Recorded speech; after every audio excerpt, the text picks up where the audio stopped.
आपने डिफ्लेक्शन का बहुत सारा क्वेश्चन सॉल्व किया होगा और आपने ये एक्सपीरियंस किया होगा कि डिफ्लेक्शन का क्वेश्चन बहुत ज़्यादा लेंदी होते हैं।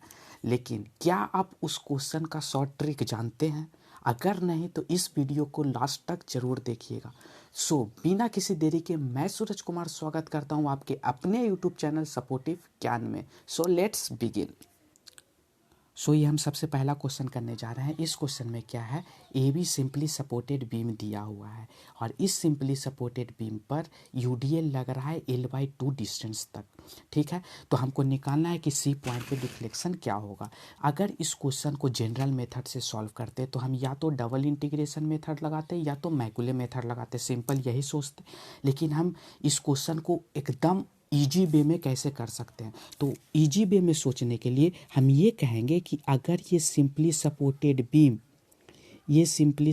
बीम जिसका लेंथ L है और इस पे पूरा पर अगर यूडीएल लगता तो सी पॉइंट यानी कि मिड पॉइंट पे डिफ्लेक्शन क्या होता। तो ये डिफ्लेक्शन क्या होता है, हम जानते हैं कि यह डिफ्लेक्शन 5/384 इंटू WL⁴/EI ये मैक्सिमम डिफ्लेक्शन होता है यूडीएल के कारण अगर सिंपली सपोर्टेड बीम पर। तो यही यूडीएल अगर आधा लेंथ पे लगा हुआ है तो डिफ्लेक्शन क्या हो जाएगा, इसका हाफ हो जाएगा। तो इसका डायरेक्ट आंसर हम बोल देंगे कि डेल्टा जो होगा वह 1/2 इंटू 5/384 WL⁴/EI ये इसका आंसर होगा डिफ्लेक्शन एट पॉइंट सी पर। तो इस क्वेश्चन को कितना आसानी से सॉल्व कर दिए। तो अब हम बढ़ते हैं अगले क्वेश्चन की तरफ। क्वेश्चन को करेंगे। इस क्वेश्चन में क्या कह रहा है कि एक कैंटिलीवर बीम दिया हुआ है। इस कैंटिलीवर बीम पर बी पॉइंट पे एक पॉइंट लोड पी लग रहा है, तो हमको डेल्टा सी और थीटा सी निकालना है। तो इस क्वेश्चन को सॉल्व करने से पहले हम एक कॉन्सेप्ट पढ़ेंगे। कौन सा कॉन्सेप्ट, कि यहाँ पे देखेंगे कि बीसी सेक्शन में ये बी है और ये सी, बीसी सेक्शन में बेंडिंग मोमेंट किसके बराबर है, 0 के बराबर। तो हम एक फॉर्मूला जानते हैं क्या, sigma by y equal to M by I equal to E by R, ये फार्मूला जानते हैं। तो अगर बेंडिंग मोमेंट 0 होगा तो कर्वेचर 0 होगा। क्यों, क्योंकि M by I into E equal to 1/r और 1/r को ही क्या कहते हैं, कर्वेचर, यही कर्वेचर होता है। तो अगर मोमेंट 0 है मतलब कर्वेचर 0 है, कर्वेचर 0 है, बीसी सेक्शन का कर्वेचर 0 है। इसका मतलब क्या है कि बीसी सेक्शन स्ट्रेट लाइन होगा, बीसी सेक्शन में कोई कर्व नहीं होगा। ठीक है, तो अगर यह सेक्शन डिफ्लेक्ट करेगा तो बीसी सेक्शन कर्व नहीं होगा। अब हम इस बीम का डिफ्लेक्टेड शेप बनाएंगे। तो इस बीम का डिफ्लेक्टेड शेप कैसे होगा, यहाँ से यहाँ तक तो कर्व होगा, उसके बाद क्या होगा, स्ट्रेट लाइन होगा। क्यों, क्योंकि इस सेक्शन में बीसी सेक्शन में कोई बेंडिंग मोमेंट नहीं है, बेंडिंग मोमेंट 0 है। तो अगर ये एंगल थीटा होगा तो ये भी एंगल थीटा होगा। क्यों, क्योंकि यह स्ट्रेट लाइन है तो करस्पॉन्डिंग एंगल बराबर होता है। तो अगर हम इसको यहाँ से स्ट्रेट लाइन से जोड़ दें, अगर ये डेल्टा है तो ये भी डेल्टा होगा और ये जो लेंथ होगा, हम जानते हैं कि यह जो डिफ्लेक्शन होता है वो बहुत स्मॉल होता है। तो साइन थीटा थीटा के बराबर होगा, टेन थीटा भी थीटा के बराबर होगा। तो इस लेंथ, अगर ये लेंथ ए है तो यह जो यह तो स्ट्रेट लाइन ही रहने वाला है, तो यह भी लेंथ ए होगा। ठीक है, तो यह लेंथ ए है, ये थीटा है, तो ये लेंथ कितना हो जाएगा, थीटा इंटू ए, साइन थीटा थीटा के बराबर, टैन थीटा भी थीटा के बराबर होता है, तो ये थीटा इंटू ए होगा। तो ये जो सेक्शन होगा वो थीटा इंटू ए के बराबर होगा। तो इस पॉइंट का जो टोटल डिफ्लेक्शन होगा सी पॉइंट पे वो डेल्टा प्लस थीटा इंटू ए के बराबर होगा। ठीक है, टोटल डिफ्लेक्शन ये होगा। अब हमको एम है ये डेल्टा निकालना और ये थीटा निकालना। तो डेल्टा थीटा निकालना आसान है। कैसे, हमको ये सेक्शन दिया हुआ है, ये पी दिया हुआ है और इस पी के कारण ये जो डेल्टा होता है और ये थीटा क्या होता है ये हमको पता है, यही तो है डेल्टा यहाँ पे थीटा। तो ये जो डेल्टा होता है वो पी होता है PL⁴/3EI और ये जो थीटा होता है वह होता है PL² /2EI। तो जो यहाँ डेल्टा सी हो जाएगा वो क्या हो जाएगा, PL³ /3EI plus theta PL² /2EI into ए, ये आंसर हो जाएगा डेल्टा सी। तो इस तरह से हम इस क्वेश्चन को सॉल्व कर देंगे। तो इस क्वेश्चन को सॉल्व करने के लिए एक बेहतरीन कॉन्सेप्ट का यूज करना पड़ेगा। क्या कॉन्सेप्ट का यूज किए कि जिस सेक्शन में बेंडिंग मोमेंट जीरो है वह सेक्शन स्ट्रेट होगा। क्यों स्ट्रेट होगा? क्योंकि उस सेक्शन का कर्वेचर क्या होगा? जीरो होगा। अब हम बढ़ते हैं अपने अगले क्वेश्चन की तरफ। अब हम इस क्वेश्चन को सॉल्व करेंगे। इस क्वेश्चन में क्या है, एक कैंटिलीवर बीम दिया हुआ है, उसके बी पॉइंट पे क्या लग रहा है, एक कंसंट्रेटेड मोमेंट लग रहा है फिक्स इनसे L/2 पर। तो हमको निकालना है कि सी पॉइंट पे डिफ्लेक्शन क्या होगा। तो इस क्वेश्चन को सॉल्व करने का वही सेम कॉन्सेप्ट। BC सेक्शन क्या है, BC सेक्शन में कोई भी बेंडिंग मोमेंट नहीं है, बेंडिंग मोमेंट जीरो है BC सेक्शन में। तो बेंडिंग मोमेंट जीरो होने के कारण कर्वेचर क्या होगा? जीरो हो जाएगा।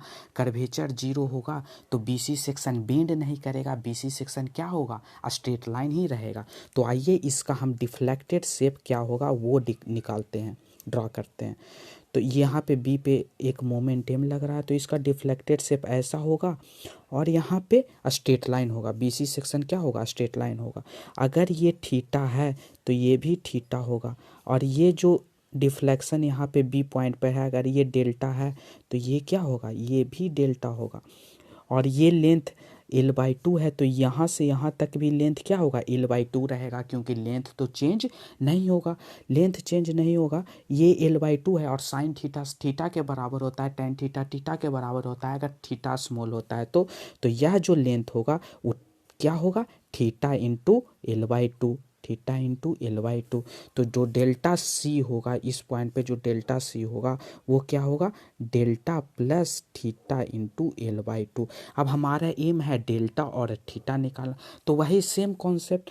ये अगर कैंटिलीवर होता, ये एल होता, और इस पॉइंट पे अगर एम मोमेंट लगता तो क्या होता था? इसका डिफ्लेक्टेड शेप ऐसा होता था। तो यहाँ पे ये जो डेल्टा होता था वो क्या होता था? हम कहते थे कि mL/2/2EI। और यही जो थीटा होता था वह क्या होता था? mL/EI। बस इसी का वैल्यू यहाँ पे रख देना है। बस ध्यान ये रखना है कि यहाँ पर फॉर्मूला बनाते समय यह L होता था, लेकिन यहाँ पे क्या है? L/2 है। अगर ये सब आपको फॉर्मूला नहीं पता है तो हम इंस्टाग्राम पे प्रोवाइड कर देंगे, वहाँ से आप चेकआउट कर सकते हैं। चलिए आते हैं हम यहाँ पे। तो हम यहाँ पे क्या रखना है? L के जगह पे L/2 रखना है। बस इस क्वेश्चन को सॉल्व कर देंगे। तो अब हमको इसको हम फॉर्मूला में रखना है। डेल्टा कितना हो? mL², m इंटू एल कितना है? L/2 का whole square upon 2EI plus theta कितना है? एल कितना है? L/2, तो mL/2EI इंटू L/2, तो ये हो जाएगा, यहाँ पे 4 हो जाएगा, ये mL² हो जाएगा। और इस तरह से इसको अगर हम सॉल्व करेंगे तो mL²/8EI प्लस mL²/4EI, मतलब 3mL²/8EI। तो ये कितना आसानी से इस क्वेश्चन को हम सॉल्व कर दिए, बस एक कॉन्सेप्ट के हेल्प से। कौन सा कॉन्सेप्ट? कि जिस सेक्शन में बेंडिंग मोमेंट जीरो है उस सेक्शन का कर्वेचर क्या होगा? जीरो होगा। उस सेक्शन का कर्वेचर जीरो होगा, इसका मतलब क्या है? कि उस सेक्शन स्ट्रेट लाइन ही रहेगा, वो कभी कर्व नहीं होगा। बस इस कॉन्सेप्ट को यूज करके हमने 2 क्वेश्चन सॉल्व कर दिए। अब बढ़ते हैं हम अपने अगले क्वेश्चन की तरफ। अब हम इस क्वेश्चन को करेंगे। इस क्वेश्चन में क्या है, एक कैंटिलीवर बीम दिया हुआ है, पर उस कैंटिलीवर बीम का क्रॉस सेक्शन सेम नहीं है। एल लेंथ तक उस बीम का जो मोमेंट ऑफ इनर्शिया 2I के बराबर है, उसके अगले एल लेंथ तक उस बीम का मोमेंट ऑफ इनर्शिया I के बराबर है। और सी पॉइंट पे फोर्स लग रहा है, पॉइंट लोड लग रहा है P। तो हमको निकालना है कि डिफ्लेक्शन बी पॉइंट पर क्या होगा और बी पॉइंट का स्लोप क्या होगा, थीटा बी क्या होगा। तो हम इस क्वेश्चन को सॉल्व करते हैं। तो सबसे पहले हम इसका फिर से फिगर बना लेते हैं। ये फिगर है। उसके बाद क्या करेंगे, हम इस पी लोड को इस बी पॉइंट पे शिफ्ट करेंगे। तो लोड का शिफ्टिंग कैसे होता है? लोड तो वैसे ही आ जाता है, पर लोड के साथ एक मोमेंट आएगा। उस मोमेंट का डायरेक्शन और मैग्नीट्यूड कैसे डिसाइड करेंगे? जिस पॉइंट पे लोड शिफ्ट करना है उस पॉइंट से उस लोड तक का मोमेंट निकालेंगे। तो इस पॉइंट से इस लोड का डायरेक्शन किधर होगा? ये लोड इस पॉइंट के अबाउट मोमेंट क्लॉकवाइज डायरेक्शन में देने वाला है, तो मतलब इस पॉइंट पे जो लोड ट्रांसफ़र होगा वो किधर होगा, क्लॉकवाइज डायरेक्शन में होगा। और इसका मैग्नीट्यूड क्या होगा, एफ इंटू आर, आर क्या होता है लेंथ, तो यहाँ पे एफ है पी और आर है एल, तो यह मोमेंट के बराबर होगा पी इंटू एल। तो अब बस यह क्वेश्चन का सॉल्व हो गया। अब इसको हमको करने का क्या मीनिंग था, इसको हम ऐसा क्यों किए, क्योंकि इसके करने से हमको क्वेश्चन आसान हो गया। अब तो बीसी सेक्शन क्या रहने वाला है, स्ट्रेट रहने वाला है। बीसी सेक्शन तो अब स्ट्रेट रहने वाला है, क्यों, बीसी सेक्शन में बेंडिंग मोमेंट क्या है, जीरो है, मतलब बीसी सेक्शन का कर्वेचर जीरो है, तो बीसी सेक्शन स्ट्रेट रहने वाला है। बीसी सेक्शन स्ट्रेट रहने वाला है तो हमको क्वेश्चन आसान हो गया। तो अब हम इसका डिफ्लेक्शन अगर ड्रॉ करना चाहते हैं, डिफ्लेक्टेड शेप ड्रॉ करना चाहते हैं, तो इसका डिफ्लेक्टेड बी पॉइंट तो ऐसे रहेगा, उसके बाद ऐसा हो जाएगा इसका डिफ्लेक्टेड से। तो हमको इस पॉइंट का ये थीटा बी निकालना है, ये थीटा बी और ये डेल्टा निकालना है, कितना होगा। तो हमको आसान है, थीटा बी कैसे निकालेंगे, हम वही सेम फार्मूला कि अगर ये लोड रहता, अगर ये कैंटिलीवर रहता 2i और इसका लेंथ l रहता, तो इस p लोड के कारण इसका डेल्टा कितना होता है, p लोड के कारण डेल्टा कितना होता है, PL/3i। तो डेल्टा हो जाएगा पी एल कितना है, एल के बराबर PL/3 इंटू ई इंटू आई कितना है 2i के बराबर, ये हो गया। और प्लस मोमेंट अगर m रहता तो इसके कारण कितना होता है ml/2ei, तो m किसके बराबर है p इंटू एल, ये भी डिफ्लेक्शन नीचे देगा, ये भी डिफ्लेक्शन नीचे देगा, तो टोटल डिफ्लेक्शन में ऐड हो जाएगा, ठीक है। तो ये डिफ्लेक्शन कितना देगा ml/2ei, m कितना है p इंटू एल, फिर एल स्क्वायर, लेंथ कितना है एल, ml/2e इंटू 2i के बराबर, तो कितना हो जाएगा PL/6ei प्लस PL/4ei, मतलब कितना 5PL/12ei, तो डेल्टा हो जाएगा 5PL/12ei। इसी तरह हम थीटा भी निकाल देंगे, थीटा कितना हो जाएगा, अब इस पी लोड के कारण हम थीटा निकालेंगे, तो पी लोड के कारण भी नीचे डिफ्लेक्ट करेगा, मतलब थीटा का सेंस और इस मोमेंट के कारण जो थीटा का सेंस होगा वो दोनों सेम होगा, मतलब थीटा ऐड होने वाला है। तो पी लोड के कारण थीटा कितना होगा, हम जानते हैं PL/2ei, PL/2e into 2i plus इस मोमेंट के कारण कितना हो जाएगा ml/ei, तो m कितना है PL इंटू ml, तो l है अपोन ml/ei, e कितना है e के बराबर और i कितना है 2i के बराबर, PL/4ei प्लस PL/2ei, तो कितना हो जाएगा PL/4ei प्लस PL/2ei, ये हो जाएगा 3PL/4ei, 3PL/4ei। इस तरह से हमने इस क्वेश्चन को सॉल्व कर दिया।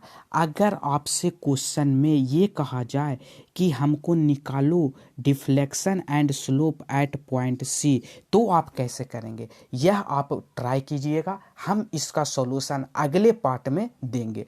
तब तक के लिए थैंक यू।